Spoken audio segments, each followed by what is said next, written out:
Hello friends, जय श्री कृष्ण। आप सभी का हमारे यूट्यूब चैनल पे हार्दिक स्वागत है। आज हम आपको कार्तिक पूर्णिमा का शुभ मुहूर्त, महत्व, पूजा विधि, कथा और विशेष उपाय के बारे में बताएंगे, जिससे आपकी सभी मनोकामनाएं पूरी हों और माता लक्ष्मी का आपके घर में वास हो। कार्तिक मास के शुक्ल पक्ष में आने वाली पूर्णिमा को कार्तिक पूर्णिमा कहा जाता है। इस वर्ष कार्तिक पूर्णिमा 30 नवंबर को पड़ रही है। इस दिन स्नान दान का बहुत ज्यादा महत्व होता है। मान्यता है कि इस दिन किसी पवित्र नदी में स्नान करना चाहिए, इससे व्यक्ति के सभी पाप धुल जाते हैं। साथ ही कार्तिक पूर्णिमा पर दीप दान का भी विशेष महत्व होता है। माना जाता है कि इस दिन दीप दान करने से सभी देवी देवताओं का आशीर्वाद प्राप्त होता है।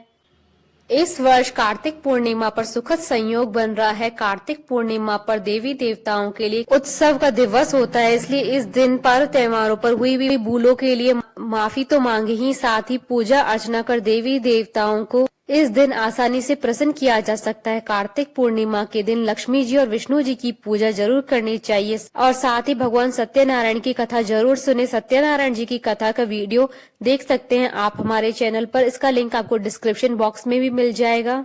साथ ही शाम के समय तुलसी जी की भी पूजा अवश्य करें।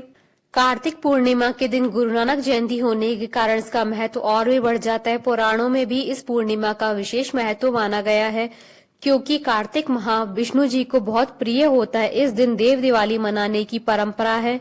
कार्तिक पूर्णिमा के दिन गंगा स्नान का बहुत महत्व बताया गया है। कहा जाता है कि इस दिन गंगा स्नान करने से मनुष्य को मोक्ष की प्राप्ति होती है। स्नान करने के पश्चात दान भी अवश्य करना चाहिए। कार्तिक मास की पूर्णिमा पर दान करने का भी विशेष महत्व बताया गया है। इस दिन गंगा में डुबकी लगाने से सारे पाप नाश हो जाते हैं। इस दिन गंगा नदी पर हजारों की संख्या में श्रद्धालु स्नान करने पहुंचते हैं।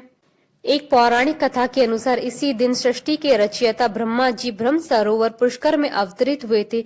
इस कारण कार्तिक पूर्णिमा पर पुष्कर में स्नान को दिव्य माना गया है। पुष्कर में ही ब्रह्मा जी का एकमात्र मंदिर है। इस दिन इस मंदिर में विशेष पूजा अर्चना की जाती है। कार्तिक पूर्णिमा के दिन भगवान कार्तिकेय जी की पूजा की जाती है। भगवान कार्तिकेय को दक्षिण दिशा का स्वामी माना जाता है। कार्तिक पूर्णिमा के दिन भगवान शिव ने त्रिपुरा नाम के राक्षस का अंत किया था। इस वजह से कई स्थानों पर इस पूर्णिमा को त्रिपुरी पूर्णिमा भी कहते हैं। पौराणिक कथाओं के अनुसार भगवान शिव ने त्रिपुरासुर नामक महाबलशाली असुर का वध इसी दिन किया था। इससे देवताओं को इस दानव के अत्याचारों से मुक्ति मिली थी और देवताओं ने खुश होकर भगवान शिव को त्रिपुरारी नाम दिया था। माना जाता है कि इस दिन का किया गया दान आपको कई गुना फल देता है। दान करने वालों को स्वर्ग में स्थान मिलता है। इस दिन गाय के बछड़े को दान करने से आपको शुभ गुण वाली संतान प्राप्त होती है। पौराणिक कथाओं में बताया गया है कि भगवान विष्णु का प्रथम अवतार भी इसी दिन हुआ था। प्रथम अवतार के रूप में भगवान विष्णु मत्स्य यानी मछली के रूप में प्रकट हुए थे। कार्तिक पूर्णिमा का शुभ मुहूर्त। पूर्णिमा तिथि प्रारंभ होगी 29 नवंबर 2020 को दोपहर 12:47 पे और पूर्णिमा तिथि का समापन होगा अगले दिन 30 नवंबर 2020 को दोपहर 2:59 पर। कार्तिक पूर्णिमा का व्रत 29 नवंबर को किया जाएगा और गंगा स्नान और दीप दान 30 नवंबर को किया जाएगा। गंगा स्नान का शुभ समय। गंगा स्नान करने का समय ब्रह्म मुहूर्त में है। ब्रह्म मुहूर्त सूर्य निकलने से पहले का समय होता है। यदि सूर्य निकलने से पहले स्नान करना संभव न हो तो बाद में भी स्नान किया जा सकता है।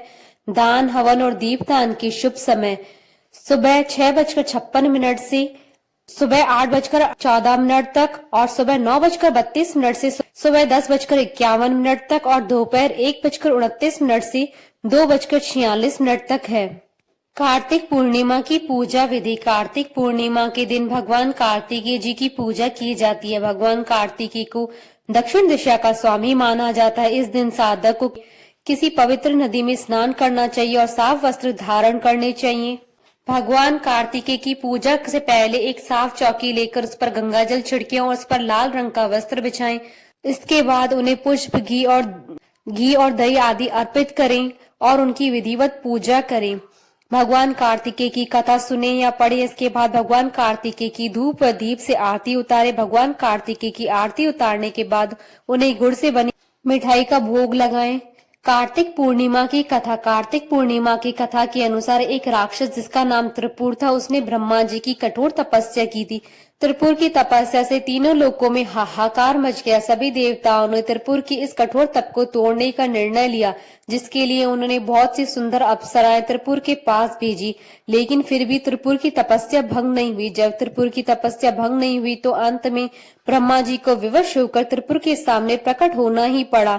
इसके बाद ब्रह्मा जी ने त्रिपुर को वरदान मांगने के लिए कहा। त्रिपुर ने ब्रह्मा जी से वर मांगा कि उसे न तो कोई देवता मार पाए और न ही कोई मनुष्य। ब्रह्मा जी ने त्रिपुर को ये वरदान दे दिया, जिसके बाद त्रिपुर ने लोगों पर अत्याचार करना शुरू कर दिया। त्रिपुर के अंदर अहंकार इतना बढ़ गया है कि उसने कैलाश पर्वत पर भी आक्रमण कर दिया, जिसके बाद भगवान शिव और त्रिपुर के बीच बहुत ही भयंकर युद्ध हुआ। यह युद्ध काफी लंबे समय तक चला, जिसके बाद भगवान शिव ने ब्रह्मा जी और श्री हरि नारायण विष्णु की मदद से त्रिपुर का अंत किया।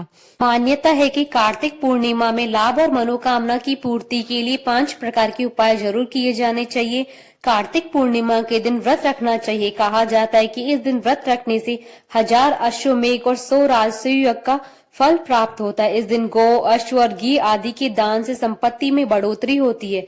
कार्तिक मास की पूर्णिमा के दिन अगर आप सुबह जल्दी उठकर सूर्य भगवान को जल चढ़ाते हैं तो इसके साथ इस जल में चावल और लाल फूल भी डाल दें। ऐसा करने से भी आपको लाभ मिलेगा। कार्तिक मास की पूर्णिमा के दिन सरसों का तेल, तिल, काले वस्त्र आदि जरूरतमंदों को दान करना चाहिए। ऐसा करने से आपको पुण्य फल प्राप्त होगा। आप कई क्षेत्रों में सफलता अर्जित करेंगे। कार्तिक मास की पूर्णिमा की शाम को आप तुलसी के पौधे के पास दीपक जलाएं और तुलसी माता का स्मरण करते हुए पौधे के चारों तरफ परिक्रमा करें। इस उपाय को करने से आपको भगवान विष्णु जी का आशीर्वाद प्राप्त होगा। कार्तिक मास की पूर्णिमा के दिन घर में सत्यनारायण जी की कथा करवानी चाहिए। इस दिन भगवान को खीर और हलवे का भोग लगाना चाहिए। यह उपाय करने से आपकी सभी मनोकामनाएं पूर्ण होंगी। बोलिए भगवान विष्णु की जय, भगवान शंकर की जय, सनातन धर्म की जय। आशा करती हूँ कि आपको कार्तिक पूर्णिमा की व्रत कथा, पूजा विधि और शुभ मुहूर्त का ये वीडियो पसंद आया होगा। तो आप इस वीडियो को अधिक से अधिक लाइक और शेयर कीजिएगा, ताकि सभी भक्तों को इस वीडियो का लाभ प्राप्त हो सके। आप हमारे चैनल को सब्सक्राइब जरूर कीजिएगा अगर अब तक नहीं किया है तो, ताकि आप और हम कनेक्टेड रहें। साथ ही प्रेस करना ना भूलिएगा बेल आइकन को, जिससे नए वीडियो से रिलेटेड नोटिफिकेशन हमको तुरंत प्राप्त हो सके। जय श्री कृष्णा।